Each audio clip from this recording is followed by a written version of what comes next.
AP DSC prepare అయ్యే మిత్రులకు నమస్కారం. ఈరోజు ఒక కంప్లీట్ ప్రిపరేషన్ ప్లాన్ ఈ కొత్త సంవత్సరంలో మీకు చెప్పడం జరుగుతుంది. 4 ఉద్యోగాలు సాధించానని ఒక అనుభవంతో నేను చెప్తున్నాను. మీరు ప్రిపేర్ కానీ మీరు కూడా సాధించండి. ఫస్ట్ది ప్రీవియస్ పేపర్లు చూడాలా లేదా. చాలామందికి ప్రీవియస్ పేపర్లు చూసి దాని ప్రకారం ప్రిపరేషన్ చేయాలా లేదా. ఖచ్చితంగా అండి, ప్రీవియస్ పేపర్లు చూడడం వలన ఏది ఇంపార్టెంట్ ఏది అన్ఇంపార్టెంట్ అనేది విషయం తెలుస్తుంది. అప్పుడు మనము 80% ఇంపార్టెంట్ టాపిక్నే మనం చదవాలి. 20% చెత్త కోసం మీరు ఆలోచిస్తే మీరు లాస్ట్లో మనకు అవి రివిజన్ చేసుకోలేక 80% ఇంపార్టెంట్ లాస్ అయ్యేదానికి ఆస్కారం ఉంది. కాబట్టి ప్రీవియస్ పేపర్లు చూడడం వలన ఏది ఇంపార్టెంట్ ఏది అన్ఇంపార్టెంట్ అనేది తెలుస్తుంది. ఆ ఇంపార్టెంట్ టాపిక్లన్నీ కంప్లీట్ అయిన తర్వాతనే మాత్రమే అన్ఇంపార్టెంట్ టాపిక్లు చదవడం చేయాలి. కాబట్టి ఖచ్చితంగా గత ప్రీవియస్ పేపర్లు చూడండి. నెక్స్ట్, ఏది ముందు చదవాలి, ఏ సబ్జెక్ట్ ముందు చదవాలా, నాకు నచ్చిన సబ్జెక్ట్ చదవాలా, నేను బాగా దాని అనర్గళంగా ఉండే సబ్జెక్ట్ చదవాలన్నా, లేకుంటే నాకు అసలే రాని సబ్జెక్టు చదవాలన్నా, ఏది ముందు చదివితే నాకు బెటర్గా ఉంటుందంటే 2 బ్యాలెన్స్గా చేసుకోండి. నీకు నచ్చిన సబ్జెక్టుని అదే చదువుతూ ఉంటే నీకు రాని సబ్జెక్ట్ ఎప్పుడు చదువుతావు? నీవు సబ్జెక్ట్ చదవలేవు కదా. కాబట్టి సరే, రాని సబ్జెక్ట్ అంతా టైం అంతా రాని సబ్జెక్ట్ చేస్తే నచ్చిన సబ్జెక్ట్ మీద టైం కేటాయించుకొని దాంట్లో మార్పు కోల్పోతా. కాబట్టి రెండింటిని బ్యాలెన్స్ చేస్తా చదవండి. అలా చదివినప్పుడు మాత్రమే స్కోర్ చేసేదానికి ఆస్కారం ఉంది. నెక్స్ట్, బిట్ బ్యాంక్ ప్రాక్టీస్ చేయాలా లేదా.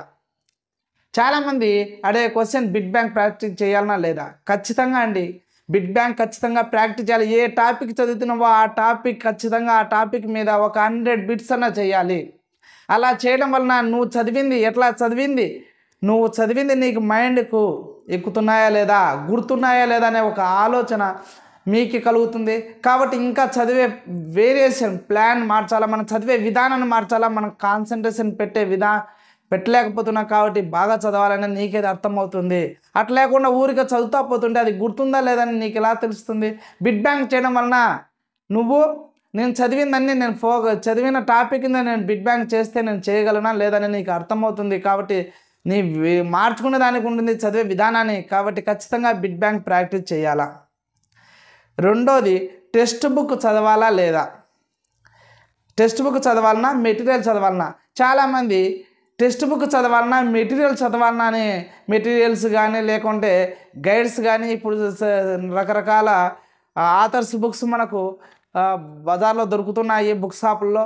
కాబట్టి టెక్స్ట్ బుక్ చదవాలన్నా ఆథర్స్ చదవాలని చాలామంది అడుగుతున్నారు.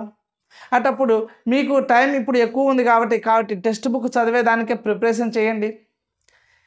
ఒకవేళ మంచి కోచింగ్ సెంటర్ కానీ మంచి ఆథర్స్ ఉన్నాయి అవైనా చదవండి. కానీ టెక్స్ట్ బుక్ చదివినంత ఫలితం ఇంకా మిగతా ఆథర్స్ దాని మీద రాదు. ఒకవేళ టెక్స్ట్ బుక్ చదివేటప్పుడు ఒక విషయం గుర్తుపెట్టుకోవాలి, టెక్స్ట్ బుక్లో కూడా చెత్త మ్యాటర్ ఉంటుంది.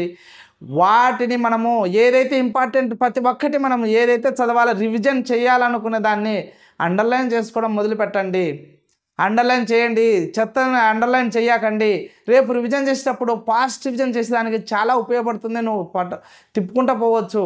ఆ తప్పు చేయడం వల్ల నేను ఇక మెథడాలజీలో సైన్సు, సైన్సు, మ్యాథ్స్, ఈ మెథడాలజీ మ్యాథ్స్కి అయితే చాలా లాభ బుక్ ఉన్నది ఎస్జిటికి. అట్లాంటప్పుడు నేను రివిజన్ చేయాలంటే చాలా ఇబ్బంది పడాను. కాబట్టి మీరు ప్రతి ఒక్కరి ఇంపార్టెంట్ దాంట్లో మీద ఖచ్చితంగా ఇంపార్టెంట్ కాదు, మీరు చదివేది ప్రతి ఒక్కటి ఏది ఇంపార్టెంట్ బిట్ వచ్చదనే ఒక ఆలోచన చెత్త కాకుండా ఉంటుంది కదా. దానికి అండర్లైన్ చేయండి. అండర్లైన్ చేయడం వల్ల రేపు రివిజన్లో ఫాస్ట్గా వెళ్ళిపోతుంది. అండర్లైన్ చేయకుండా ఉంటే మళ్ళీ ఎత్తుక్కోవాల్సింది వస్తుంది, మళ్ళీ రివిజన్కి అది ఉపయోగపడదు, మళ్ళీ అన్నీ మొత్తం అంతా చదవాల్సింది వస్తుంది. అండర్లైన్ చేయడం వల్ల మనం ఏదైతే దానివల్ల చాలా ఉపయోగం ఉంటుంది. ఇంకా ఎలా చదవాలంటే 5 నెలల టైం ఉందండి. ఖచ్చితంగా 5 నెలల టైం ఉంది. ఆ 5 నెలల టైంలో ఖచ్చితంగా 3 రివిజన్స్ ఉండేటట్టుగా ప్లాన్ చేసుకోండి. 3 రివిజన్స్ ఉండాలా.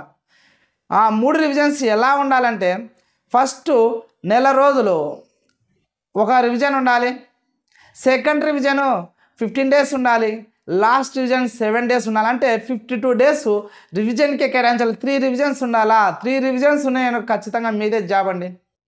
ఎందుకంటే టైం ఉంది కాబట్టి ఖచ్చితంగా ప్రతి ఒక్క మిత్రుడు జాబ్ నేను ఏ విధంగా సాధించానో, ఒక గవర్నమెంట్ ఉద్యోగం 4 ఉద్యోగాలు సాధించానో, మీరు కూడా ఖచ్చితంగా జాబ్ సాధించాలని ఈ వీడియో తీస్తున్నాను. కాబట్టి 3 రివిజన్స్ ఉండేటట్టు ఖచ్చితంగా ప్లాన్ చేసుకోండి. దానివలన మీకు ఏ విధంగా అడిగినాయి, ఎట్లన్నా అడిగినాయి ఖచ్చితంగా నువ్వు మార్కులు సాధిస్తావు. ఎగ్జామ్ హాల్లో నువ్వు ఖచ్చితంగా మెరిట్ సాధించి ఉద్యోగాన్ని సాధిస్తావు.